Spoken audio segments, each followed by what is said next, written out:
Hello children, today I will explain you diary entry that is in the syllabus of term 2 of class 9th. So first of all I will explain you what is diary entry. Diary entry होता क्या है? That is a record of an individual's account of a day of his or her life. किसी की अपनी life का particular day का या किसी event का कोई रिकॉर्ड जो है उसे हम कहते हैं diary entry. And in this we express our thoughts, feelings, opinions and plans also. And for example, I will give you example also, like here there are some steps to be followed.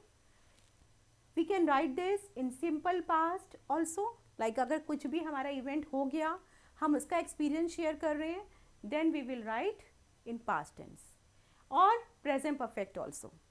और अगर हम अपनी कुछ planning कर रहे हैं तो then we will write in future tense.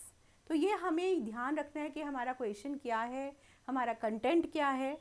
On the basis of that we have to be very particular with the usage of tense.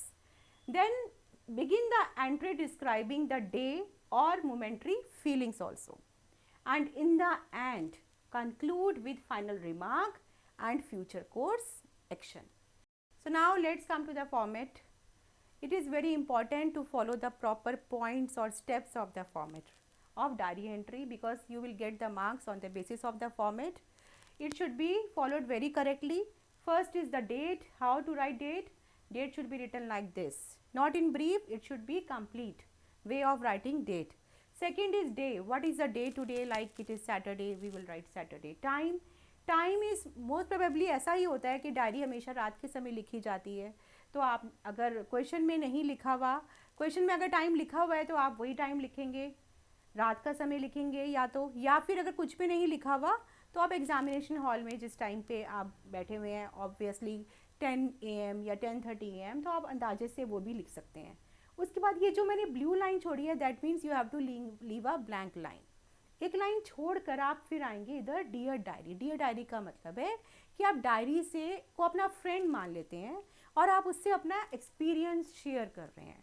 अब जो इवेंट हो चुका है उसका एक्सपीरियंस भी आप शेयर कर सकते हैं, या फिर आपका फ्यूचर में कोई प्लान है तो उसका भी एक्सपीरियंस आप प्लान भी अपना शेयर कर सकते हैं.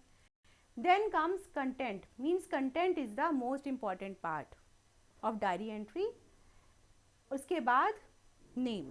फिर से मैं बोलूँगी कि ध्यान रखना है हमें कंटेंट में हमारा टेंस कौन सा यूज़ होना है. If we are sharing any experience which is happened then we will use simple past और प्रेजेंट परफेक्ट. और अगर हम फ्यूचर का अपना प्लान शेयर कर रहे हैं then we will write simple future tense. Thank you.